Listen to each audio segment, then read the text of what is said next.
Did you ever think about or have it ever popped in your thoughts that who actually crucified, who actually were responsible for Jesus' death on the cross? So we know that when mortal man mangled and murdered his magnificent maker, it was the turning point of all history. It was a long journey from glory, that is from heaven to Galilee, from where Jesus was born, and from Galilee to Gethsemane, where he gave up and submitted himself to the Lord, to his Father, and to Golgotha, where he was crucified. The place of skull. This is known by the angels as the place of horror, because there was the place where their Lord and their God, whom they worship, is going to crucify. Nevertheless, later on, it became the most sacred place to the saints. The New Testament tells us they crucify him. So who are they? Just think about who are they.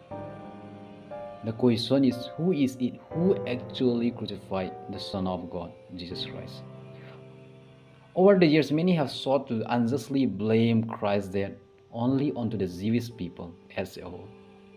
And some people say that others individuals like Annas, Caiaphas, Herod, or Pilate, or the Roman, because the Roman in those days they have the full authority, because the government will belong to them. Then of course there were the Jews with the priests, Sadducees, Levites, jailers, and prophets, because they represented religion.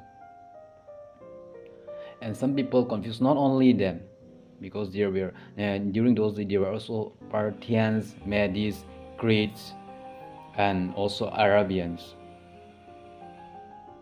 So we are confusing who actually crucified Jesus, who actually responsible for Jesus' death on the cross.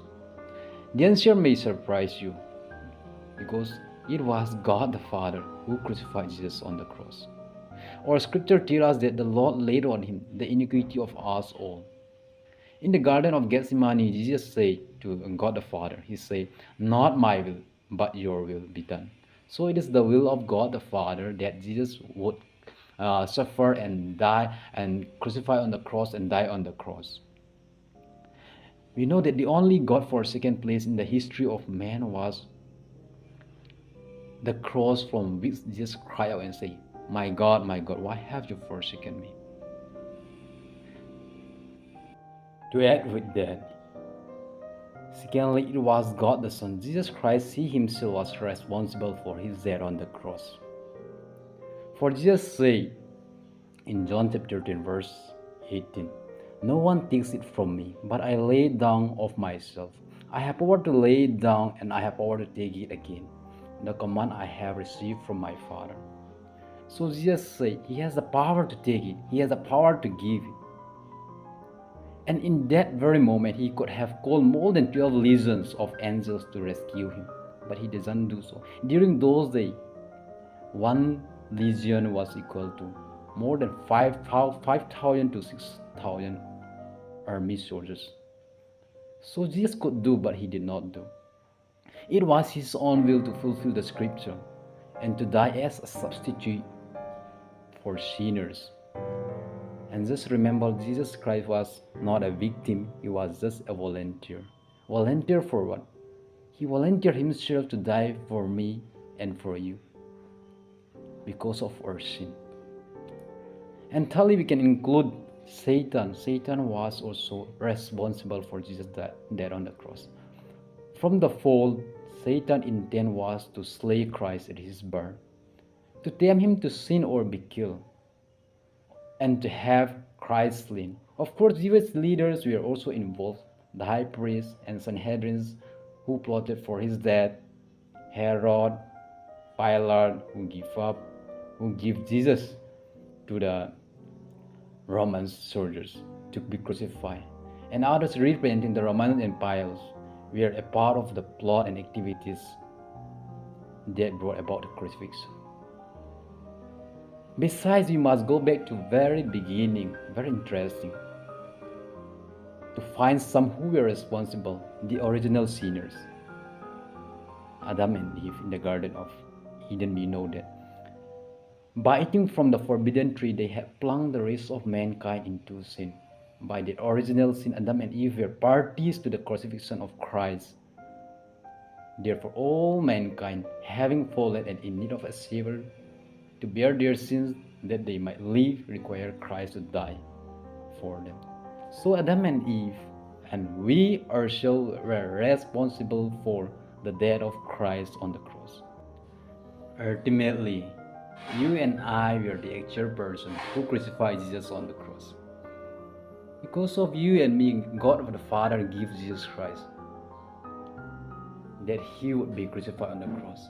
Because of you and me, Jesus he himself gave up his life that he will be crucified on the cross, that he will be split, that he will be beaten, that he will be scourged by the soldiers.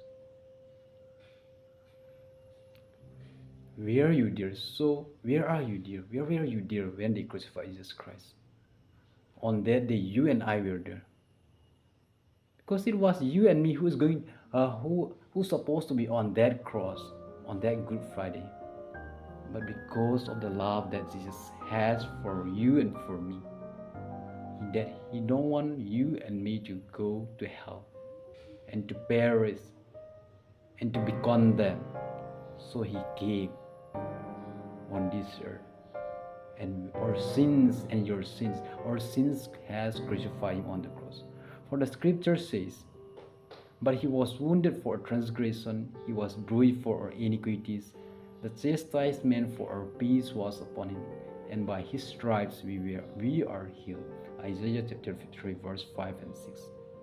So that is the message of the cross.